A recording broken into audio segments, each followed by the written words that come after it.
ስለ ጾምክ አይደለም፣ ስላልጾምክ አይደለም፣ ስለ ሰገድክ አይደለም፣ ስላልሰገድክ አይደለም። አንዳንድ ሰዎች ይሄንን ቪዲዮ ሲያዩት ይናደዳሉ።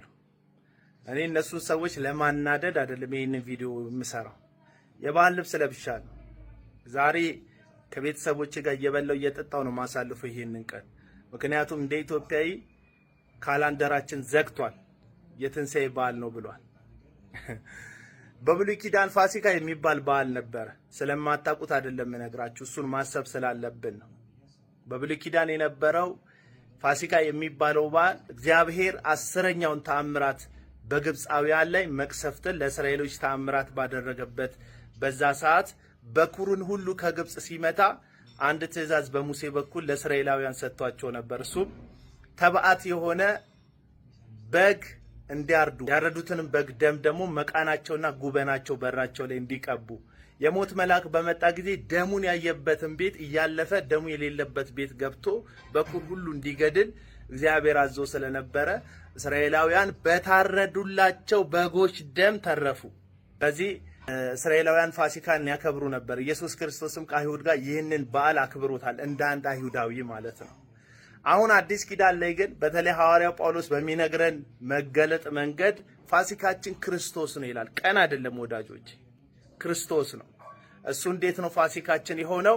መጥምቁ ዮሐንስ ጋር ኢየሱስ ሊጠመቅ በመጣ ጊዜ መጥምቁ ዮሐንስ ተመልክቶት የዓለምን ኃጢአት የሚያስወግድ የእግዚአብሔር በግ ነው አለው። በብሉይ ኪዳን ዘመን እስራኤላውያን ከሞት ለማምለጥ የበጉ ደም እንዳስፈልጋቸው ሁሉ በአዲስ ኪዳን ከዘላለም ሞትና ቅጣት ለማምለጥ የዚህ የእግዚአብሔር በግ የተባለ የእግዚአብሔር ልጅ ኢየሱስ ክርስቶስ ደም ስለሚያስፈልገን የሱ መሞት አስፈላጊ ነበርና ስለዚህ መስቀል ላይ ሞተልን። ለዛ ነው ሐዋርያው ጳውሎስ ሲናገር ፋሲካችን ክርስቶስ ታርዶልናል የሚለው። የትኛው? የእግዚአብሔር በግ የሆነው እርሱ ፋሲካችን ኢየሱስ ታርዶልናል ይላል። ስለዚህ ፋሲካ ስንል እኛ ቀን እያልን አይደለም። ፋሲካ ስንል የታረደውን ኢየሱስን እያልን ነው። ይህንን ደግሞ ሰለብሬት ማድረግ ይህንን ቀን ብንጋራ እንደ ኃጢአት አይቆጠርብንም። ልዩነቱን ነው ሰዎች የሚከሱን አንድ ነገር አለ። ሳትጾሙ ሳትሰግዱ ታከብሩታላችሁ ይለናል። አንድ ጥያቄ ልጠይቃችሁ። ጾማችሁ፣ ሰገዳችሁ፣ ራሳችሁን አስራባችሁ፣ ራሳችሁን በመስገድ ኃጢአታችሁን እግዚአብሔር ፊት አሳሰባችሁ። የዳናችሁት ግን በክርስቶስ ኢየሱስ ሞት ነው እንጂ በመስገዳችሁ አይደለም። በመስገዳችን ነው የዳን ነው የምትሉን ከሆነ ኮሜንት ላይ ሐሳባችሁን ግለጹልኝ። የዳናችሁት በሞቱ ከሆነ ግን በሞቱ ስለዳናችሁ ከሆነ የሰገዳችሁት እሱ ችግር የለውም።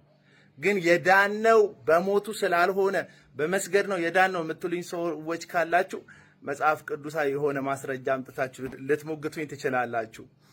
እናንተ ሰግዳችሁ ያዳነን ኢየሱስ ነው እያላችሁ ነው። እኛ ሳንሰግድ ያዳነን ኢየሱስ ነው እያለን ነው። እናንተ በባዶ ሆዳችሁ ያዳነን ኢየሱስ ነው እያላችሁ ነው። እኛ ሆዳችን ሞልቶ ያዳነን ኢየሱስ ነው እያለን ነው። ስለዚህ በክርስቶስ ኢየሱስ በተሰራው ዋጋ መብላት ዓለም እንደ ልዩነት ማሳያ ተደርጎ በግብዝነት በዚህን ያክል ደረጃ መጮ የለበትም ብዬ አስባለሁ። ስለ ጾምክ አይደለም፣ ስላልጾምክ አይደለም፣ ስለ ሰገድክ አይደለም፣ ስላልሰገድክ አይደለም። የዳነው እግዚአብሔር አብ በሰጠን ስጦታ በልጁ በኢየሱስ ክርስቶስ በኩል ብቻ ነው፣ በሌላ በኩል አይደለም። እና ተባረኩ።